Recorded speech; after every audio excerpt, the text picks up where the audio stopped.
Chair, thank you for appearing tonight. What specific deficiencies in the delivery of healthcare by Calvary Hospital necessitated the takeover of Calvary Hospital? Well, we've been clear that this wasn't about the deficiencies in the current delivery of services by Calvary Healthcare at Calvary Public Hospital, Bruce. I've made some comments earlier, Senator Roberts, about some of the changes in service delivery that have been enabled, but was also clear that those were not the reasons for this. Having said that, we have very clear advice that enabling that public hospital to become part of a single acute public hospital system will deliver efficiencies. We also know that on the basis of the latest publicly available information about the cost per what's called National Weighted Activity Unit, that's right, isn't it? NWOW, that Calvary Public Hospital, Bruce, is about, on the latest public data, 6% more expensive than its peer hospitals across the country, whereas Canberra Hospital is less than 1%. My recollection is about 0.5% more expensive than its peer hospitals across the country.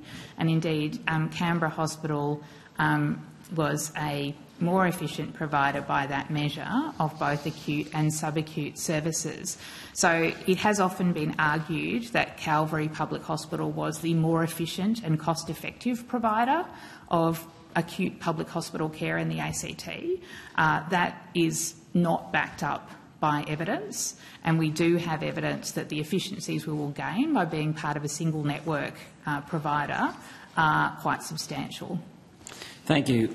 What was the reason that the ACT government tried to do the same thing back in 2010 to buy out Calvary Hospital? Well, sorry. Go ahead.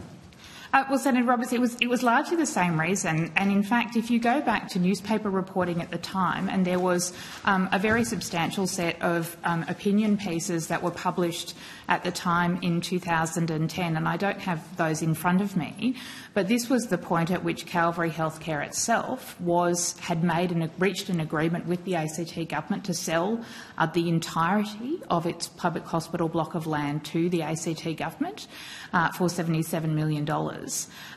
And it agreed with the argument at the time that it would deliver a more efficient and effective health system in the ACT for both acute public hospitals to be run by the same provider.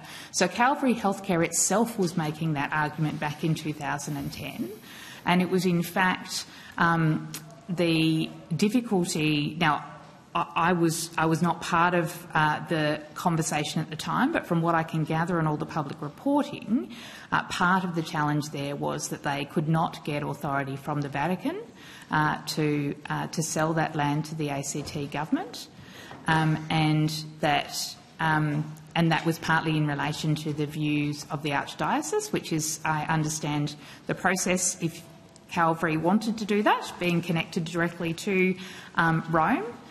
Would be that they would go to Rome and Rome would come back to the Archbishop, and the Archbishop did not support the sale of that land. But there were also some changes within Calvary Healthcare itself that meant that the board then also changed its mind about the potential sale. But at the time, Calvary Healthcare and the ACT government were on the same page that it would deliver a more efficient system.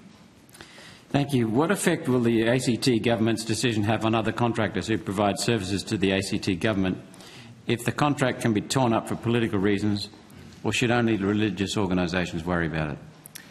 Well, Senator Roberts, I know you missed the beginning of the hearing, but I can assure you that it is not either for political reasons or religious reasons that this decision was taken. Well, your position is that Calvary was not about religion. You've just said so yet again.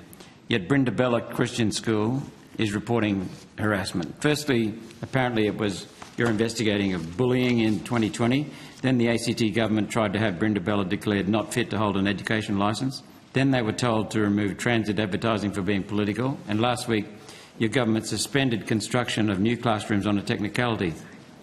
So I'll ask you again, are you persecuting Christian organisations? Well, I'm going to object on the question of relevance. We're here for the hospital, and by all means, if there are questions about religion and the hospital, I think they're permissible, but we have the Health Minister here. I think to respond to matters in relation to hospital, not schools. Senator Roberts, Senator Canavan, if it's Just note that the committee has accepted many submissions from faith-based organisations, including educational ones, that relate to this topic. So given we have accepted those submissions, I would have thought we'd already decided it's relevant. Senator Canavan, that doesn't set a precedent. I'm sure you're aware of that. This is a fundamental issue, though, Chair. Senator Roberts, the inquiry we have before us is in regards to a bill around the self-government of the ACT. I draw your attention to that, and perhaps you can connect to the questions you're asking to that bill. Well, let's move on then. What are territory rights? So, Senator Roberts, we believe that the territory should have the same rights as states to make decisions in the interests of its citizens. The ACT has had self-government now for more than 30 years, and to make the kinds of decisions that are the purview of states and territories without interference from other parliaments, we believe is an important element of self-government. And if I can just go to the, with your indulgence, Chair, to the point of your previous question without going to the specifics, I think it is really important to note that we continue to work very closely with Calvary Private Hospital and with Calvary John James Hospital, both of which are very important providers of healthcare in the ACT, and particularly of elective surgery. And the health system continues to have those collaborative relationships, as we do with many other faith-based providers across the human services system. And in fact, just the other week I attended the celebration of the merger of Catholic Care and Mary Me to become a single organisation, and that is the Archdiocese provider of those social services with which we contract on a regular basis. So, thank you. Come back to the territory rights. Are territories the same as states? Clearly, Senator, territories are not the same as states, and in the upcoming referendum, we don't count as in the majority of states, only in the majority of votes across the country. Are you aware that the Constitution is based upon states? Senator, I'm not sure I'm here to have an argument about the Constitution, but Mr Garrison probably could if you if you wanted to enter into a long debate about the Constitution. Just a quick question. Senator Roberts. Senator, how long have we got? Well, not long enough to answer questions that are not necessarily relevant to this inquiry, but Chair, I think Senator Roberts is asking you a pretty self-evident question, which should require a pretty self-evident answer. And I've got a couple of questions before you finish. Thank you, Chair. Basically, the ACT is established under a Commonwealth law, the Self-Government Act, which was implemented through 122 of the Constitution. In the Self-Government Act, the Legislative Assembly is created as a standalone legislature exercising its own legislative power. It does not exercise the Commonwealth's delegated legislative power at all. It has the same powers as a state.